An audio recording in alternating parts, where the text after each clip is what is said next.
But we are very, very sorry. You know, Mr. President Bongbong Marcos, how would you apologize to the Cebuano? You say, we are sorry that we didn't make it to Cebu. How would you say sorry? How would you apologize to the Cebuano in Talisay?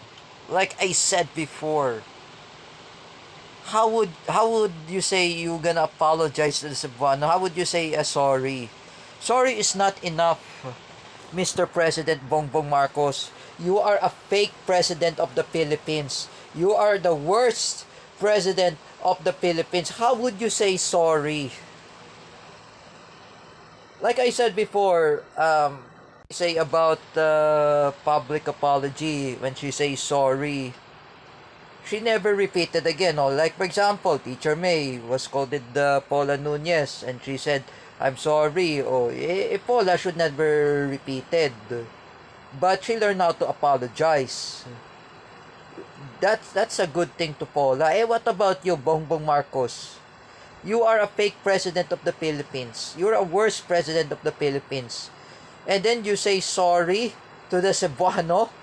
Millions of Cebuanos are being drowned by a flood. Even millions of pets of the owner who lost their loved ones because they are drowned. Even cats, even dogs, they are being drowned because of flood control. You know, Mr. Fake President of the Philippines, Bongbong Marcos, Mr. Fake President, I know what is your consequence. You are bangag. You are very an imbecile. You are really a dickhead president of the Philippines, Bongbong Marcos. Like I said before, you are a useless. Wala kang silbi sa bansa natin ng Pilipinas. Because you are a weak leader. Why people are saying you weak leader? You are weak. You are a weak leader. You're not a president of the Philippines. That's why I said before, for example, Teacher Jessa Fernandez was very angry at Marcos Jr. administration. He doesn't know about what is the situation in Cebu. Even the calamity, even the flood control. And you say sorry to the Cebuano? Bongbong Marcos, you should resign. You're not a president of the Philippines. You should resign. Mag-resign ka, Bongbong Marcos. You need to resign, and even you're not going to be a president of the Philippines, you need to resign. Even the Cebuanos are angry at you.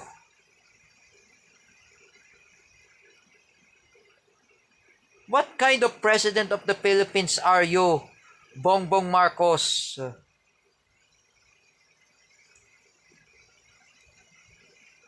For all of those Filipinos anyway, even the Cebuanos, don't listen to that imbecile president of the Philippines, Bongbong Marcos. He's really weak. Look at him, the millions of casualties of people who were Cebuano, who were stuck in the flood due to Typhoon Tino. What if I say to you, Mr. Fake President of the Philippines, Bongbong Marcos, when there is a typhoon Uyaya, that's a typhoon, another super typhoon will hit in Metro Manila, Marikina, even Cainta Rizal. Like I said, in Marikina, what will be happen to Sir Calvin Cuevas?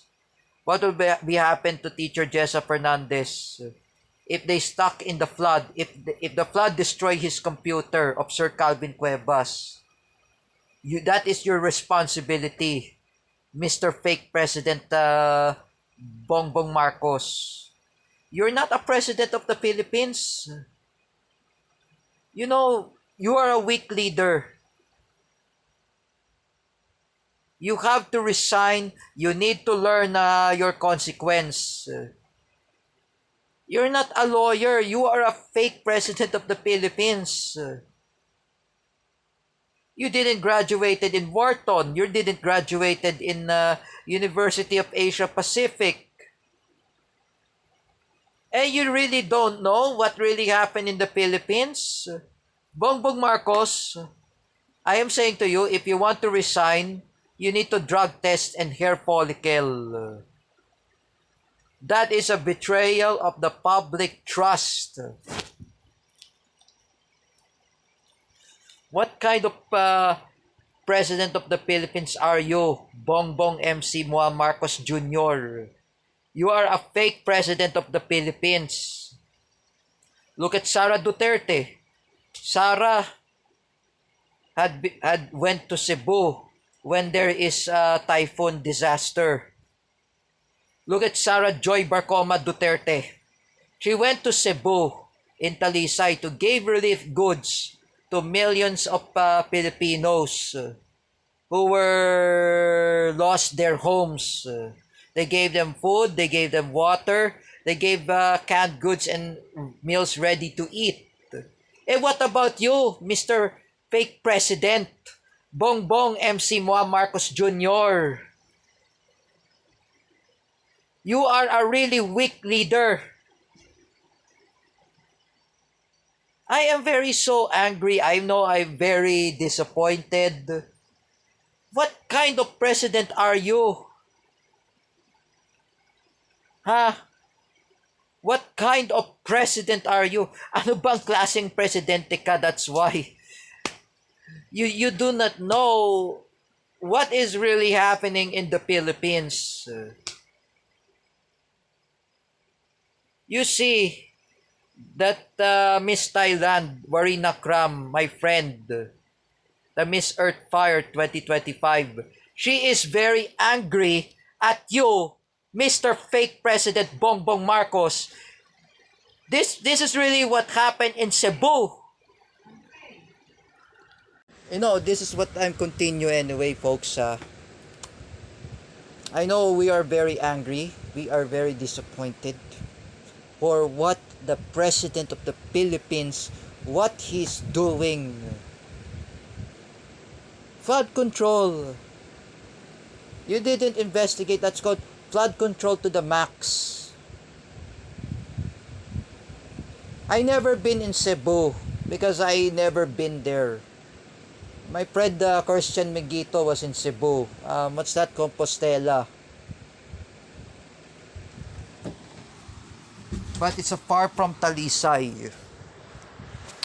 Millions of Bisaya are angry at you, Bongbong Marcos. Even who are not Bisaya, I'm not from Cebu. I'm saying there are lots of Filipinos are Bisaya. You know, Bongbong Marcos, you have to resign. You need to have a. You should not be a president of the Philippines. I am very angry because of flood control. You know, Christian Mengito is very angry at you, Mr. Fake President Bongbong Marcos. You need to resign. Mag-resign ka na lang. You do not know what is really happening. I am very disappointed. I am very angry. What kind of president are you?